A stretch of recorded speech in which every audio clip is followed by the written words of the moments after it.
من الوصفات الجميلة اللي دايما تميز سفرة رمضان الكوبيبة أو الكبة الشامي. حاجة كده جميلة جدا وطعمها مميز ودايما نلاقيها على سفرة رمضان.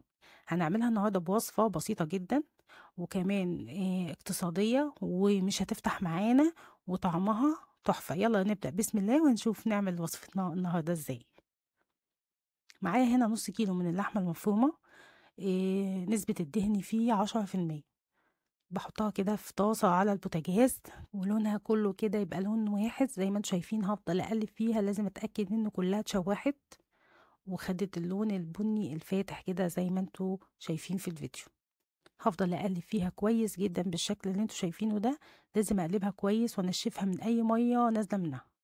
قبل ما احط كمان البصل هقلبها كويس واتأكد خلاص ان هي ما فيهاش مية. انزل بقى ببصلاية كبيرة مبشورة في الجنب كده، وبعد كده اشوحها كده الاول لوحدها البصلايه تاخد صدمه كده، وبعد كده هقلبها تاني مع اللحمه المفرومه بالشكل اللي انتوا شايفينه ده. هفضل اقلب فيها بقى كده لغايه لما البصل واللحمه يمتزجوا مع بعض كويس. بعد كده هنزل بالتوابل بتاعتي، الملح وبهارات اللحمه والكزبره. طبعا هسيب لكم كل المقادير بالمكونات في صندوق الوصف، واقلبهم كويس جدا واغطي عليهم 10 دقايق بس مش اكتر من كده.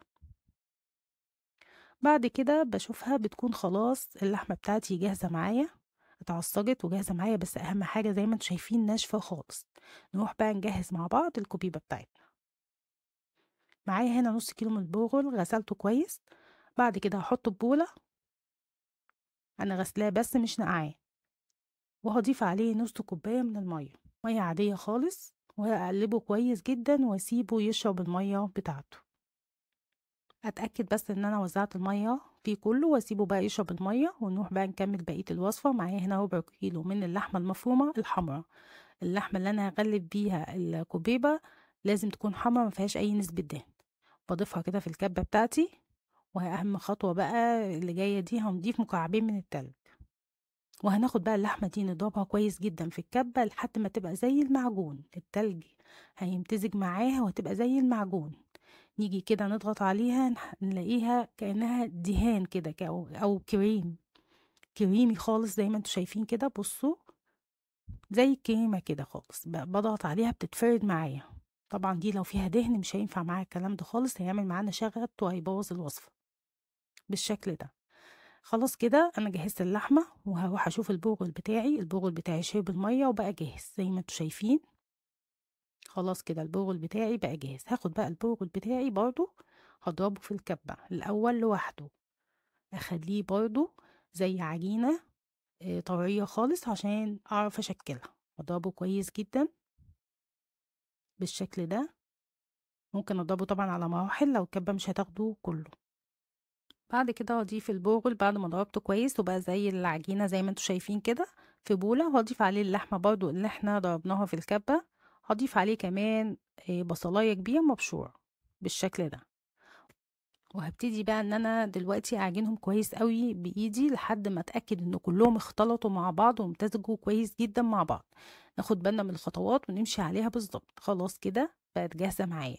بس في خطوه مهمه برضو لا غنى عنها، ان انا هاخد كل المكونات دي تاني اضربها في الكبه كويس وانعمها. ممكن تكون في حته بصله مثلا طحينه اي حاجه من دي. لازم الخليط بتاع الكوبيبه يبقى ناعم جدا. شايفين ضربته كويس جدا بقى ناعم اكتر. خلاص كده دلوقتي بقى الكوبيبة بتاعتي جاهزة. هضيف عليها البهارات، توابل لحمة وفلفل وملح وبهارات وكوبيبة. سايباكوا كل المكونات في صندوق الوصف. هقلبهم كويس جدا واتأكد ان كل حاجة امتزجت مع بعضها كويس، والعجينة بقت متجانسة مع بعضها وبقت عجينة لينة سهلة التشكيل. دلوقتي هنحضر بقى خليط الحشو. معايا اللحمه المتعصجه وعجينه الكوبيبه، ومعايا كمان طبق فيه ميه بتلج. هقول لكم دلوقتي هنعمل بيه ايه. هاخد بقى جزء كده من العجينه في حجم الليمونه الكبيره، او لو في ميزان برضو حوالي 20 جرام. هكوره كده وبعد كده اعمله كاني بقوره كده او بعمل فيه فتحه تجويف كده، بس يكون الجدار سميك الى حد ما يرققوش زياده عن اللزوم بالشكل ده. خلاص كده جاهز معايا. هاخد بقى معلقه من اللحمه المفرومه اللي احنا عملناها واحشي بيها عجينه الكوبيبه زي ما هو موضح في الفيديو كده.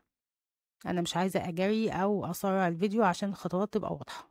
باقفل عليها كده زي ما أنتم شايفين، بالِم عليها كده العجينة وأقفلها وأدّيها بقى الشكل اللي إحنا معتادين عليه، شكل الكُبيبة بالشكل ده كده، بتبقى تبوظ كده وعاملة زي الكفتاية التخينة كده، هي شكلها بيبقى مميز.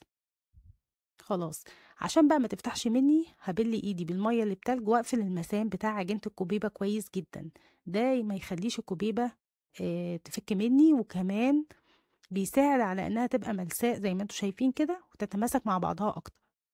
هاعمل معاكم واحدة تانية، باخد برضه جزء من العجينة بنفس الطريقة وباعمل له فتحة كده أو تجويف وباقوّره كده بالشكل ده كده زي ما أنتم شايفين، أهم حاجة ما نرققهاش زيادة عن اللزوم عشان برضه ما تقطعش مننا. أحط فيها بقى من العصاج اللي إحنا عملناه وهاقفلها بنفس الطريقة بالشكل ده كده، وأضمها كده على إيدي وأضبطها، ولو فتحت مننا ما تقلقوش خالص، لو حتة فتحت المَيّة بتلج بتقفل المسام بتاع عجينة الكوبيبة كويس جدًا بترجعها زي ما كانت.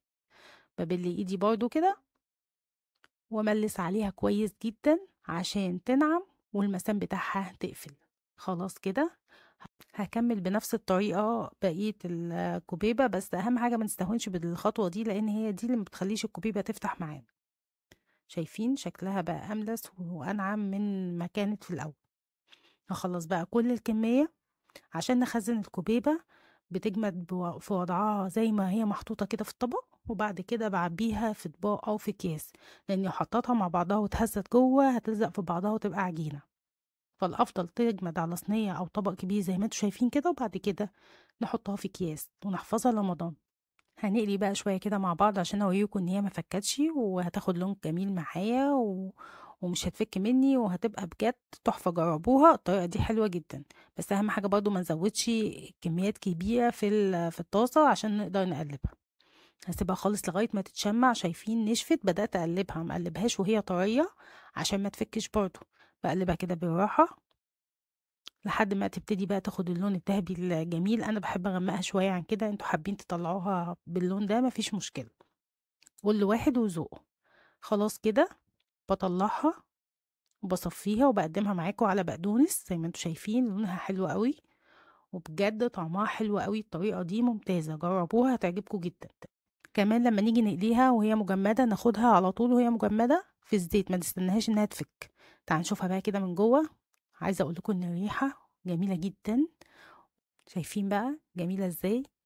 جربوها كده وجهزوها وفرزوها لرمضان وطلعوها على طول على القلية ووفروا وقت. ولو عجبكم الفيديو استنوني في فيديو جديد. مع السلامة.